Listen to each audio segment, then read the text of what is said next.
आज हम topic start कर रहे हैं RMS value of current. RMS value को इफेक्टिव वैल्यू भी बोला जाता है। इसी का एक और नाम होता है ट्रू वैल्यू।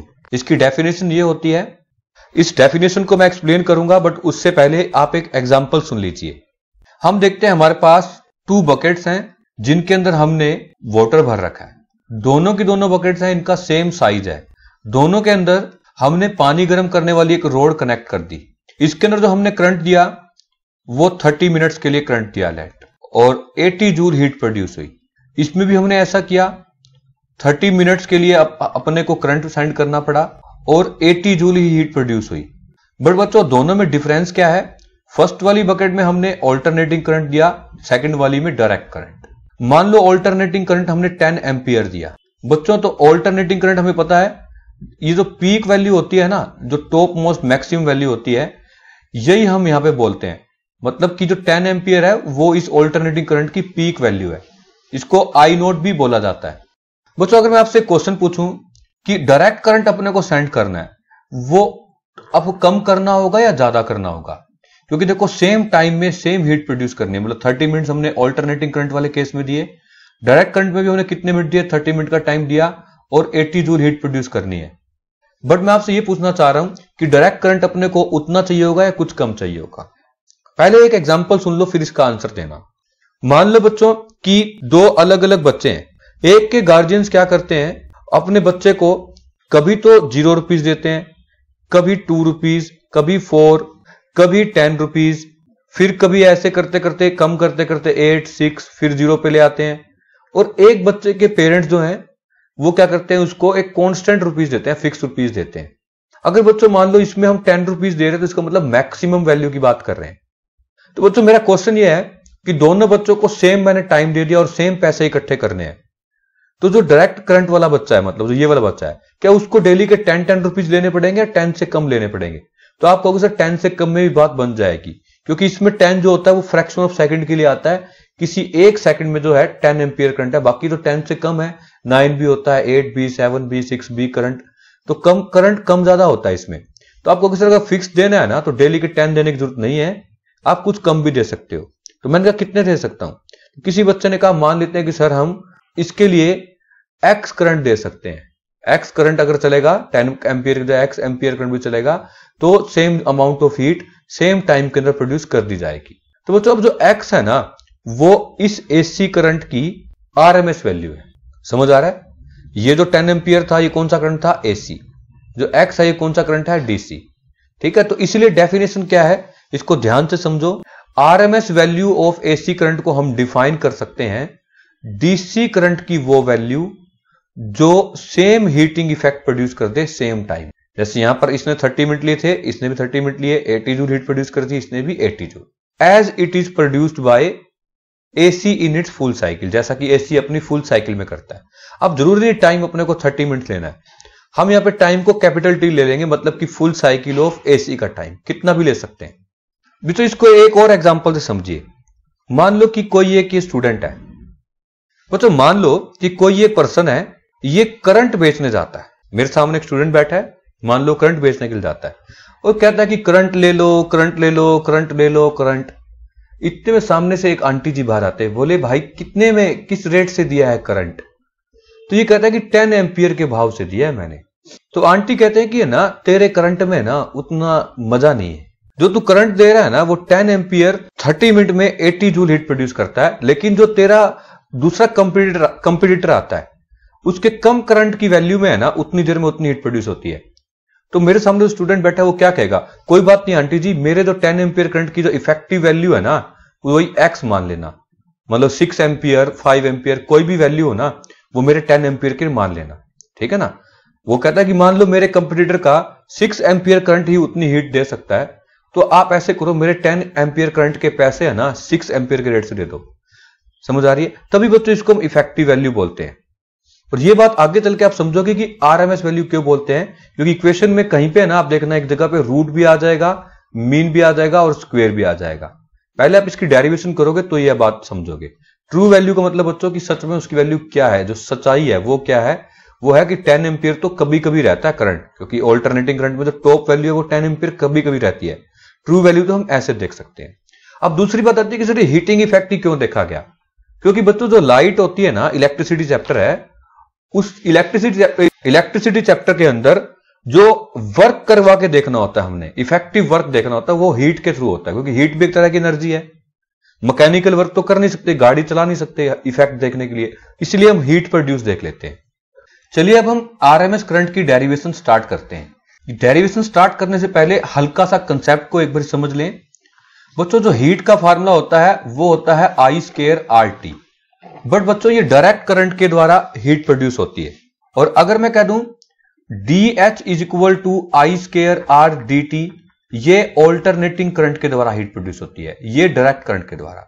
किसी तरह से भी इंटीग्रेशन के माध्यम से मैं यहां से हीट की वैल्यू निकाल के इस इक्वेशन में पुट कर देता हूं, और टाइम भी उतना ले लूं जितना मैंने एसी के लिए लिया था। मान लो यहां पे टाइम भी मैं एसी की फुल साइकिल का पुट कर देता हूं। अब बच्चों जो करंट आएगा ना, ये करंट ही क्या कहलाएगा? ऑल्टरनेटिंग करंट की आरएमएस वैल्यू। इसको IRMS नाम दे देंगे। ठीक है, आइए इन स्टेप्स को फॉलो करते हैं। बच्चों सबसे पहले तो ये पता होना चाहिए कि I इज इक्वल टू होता है I0 साइन ओमेगा टी। फिर जैसा कि हमें पता है DH इज इक्वल टू है I स्क्वायर R DT। यहां पर हम I की वैल्यू पुट कर देते हैं। इसमें जो ये I है ये इंस्टेंटेनियस वैल्यू ऑफ करंट है, मतलब किसी भी टाइम पे करंट देखना हो तो इस इक्वेशन से देख सकते हैं I0 साइन ओमेगा टी से। पुट किया तो हमारे पास आ गया DH is equal to I0 square sine square omega T R DT। दोनों साइड पे इंटीग्रेशन कर लेते हैं तो H इज इक्वल टू आ जाएगा I0 स्क्वायर R। I0 जो है वो पीक वैल्यू ऑफ करंट है, ये कांस्टेंट रहती है। रेजिस्टेंस हमेशा ही कांस्टेंट रहती है। अंदर बच जाएगा sign square omega T dt। कहां से कहां तक इंटीग्रेशन करना है? 0 से t तक। क्यों? क्योंकि जो फुल साइकिल ऑफ एसी है उसमें हम देखते हैं एसी की फुल साइकिल के लिए चलते 0 से है, जब यहां तक पहुंचते हैं तो टाइम कंप्लीट टाइम हो जाता है कैपिटल टी। आगे देखते हैं बच्चों, साइन स्क्वायर का इंटीग्रेशन करना हो तो हम एक आइडेंटिटी का यूज करते हैं जो कि है sine square theta is equal to 1 minus cos 2 theta by 2। तो पहले हमने साइन स्क्वायर ओमेगा टी की जगह ये आइडेंटिटी का यूज करके पुट कर देना है 1 माइनस कोस 2 थीटा। जो डिवाइड वाला 2 था वो बाहर लिख रहा हूं, बाहर इस इंटीग्रेशन के बाहर ऑलरेडी I0 का स्क्वायर और R थे ही, तो हीट अब तक हमारे पास ये आ गई। तो ये जो हीट आएगी ये एसी करंट ने जो प्रोड्यूस करी है 0 से t टाइम पीरियड के लिए वो आएगी। एक ये dt साथ था, ये भी मैंने लिख दिया। अब ये इंटीग्रेशन सिंपल सा हो गया। हम आगे देखते हैं बच्चों, हमारे पास आ जाएगा H is equal to I0 square R by 2। यहां पर 1 का इंटीग्रेशन हो जाएगा t, और थीटा यहां पर एक्चुअली में था ओमेगा टी, क्योंकि देखिए साइन के साथ ओमेगा टी है तो हम थीटा को यहां पे ओमेगा टी ही लिख देते हैं।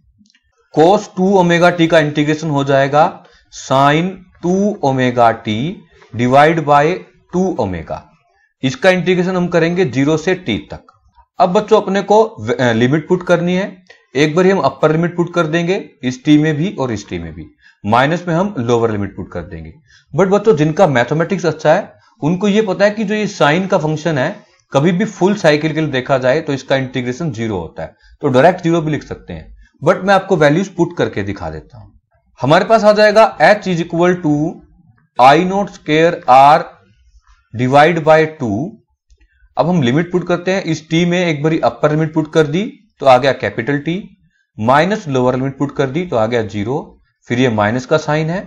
अब हम साइन वाली वैल्यूज में पुट करते हैं तो आ जाएगा साइन 2 ओमेगा को लिख सकते हैं 2 पाई बाय t इंटू में कैपिटल T। हमने इस t की जगह एक बारी हमने क्या पुट कर दिया? Upper limit.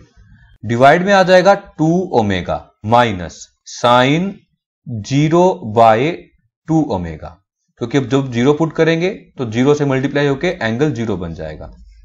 बच्चों ये t से t कैंसिल हो गया, ये आ गया साइन 4 पाई। साइन 4 पाई पे 0 होता है, साइन 0 पे 2 पाई पे 4 पाई पे 6 पाई पे 0 होता है, और ये भी क्या बन जाएगा? 0। 0 बाय समथिंग 0, 0 बाय समथिंग 0, तो ये सारी जीरोस बन जाएंगी। तो बच्चों ये जो हीट प्रोड्यूस आ गई ये कौन सी आ गई? हमारे पास आ गया H is equal to I0 square R by 2। बच्चों अब जो ये हीट प्रोड्यूस आई है ये ऑल्टरनेटिंग करंट के द्वारा हीट प्रोड्यूस आई है। हीट का फॉर्मूला होता है H is equal to I square R T. बच्चों अगर इसके अंदर आप हीट ये वाली पुट कर दोगे, क्योंकि ये डायरेक्ट करंट की हीट का फॉर्मूला है, इसमें अगर ऑल्टरनेटिंग करंट के द्वारा निकाली गई हीट पुट कर दोगे और टाइम भी अगर आप कैपिटल टी पुट कर दोगे, तो उस टाइम पे यही करंट क्या बन जाएगा, आई इफेक्टिव। चलिए स्पेस बनाकर इस वैल्यू को पुट करते हैं। H is equal to I square R T. अब हम ये जो एसी करंट में हीट निकली है इसको यहां पुट कर देते हैं, तो ये आ जाएगा I naught square R divide by 2 into T is equal to I square R capital T. ठीक है, हमने हीट भी कौन सी पुट कर दी इस डीसी हीट वाले फॉर्मूले में, जो ऑल्टरनेटिंग करंट में निकाली थी, और टाइम भी क्या पुट कर दिया, कैपिटल टी। तो कैपिटल टी से कैपिटल टी कैंसिल, आर से आर कैंसिल, और इस टाइम पे बच्चों ये आई क्या कहलाएगा, आई इफेक्टिव या आई आरएमएस।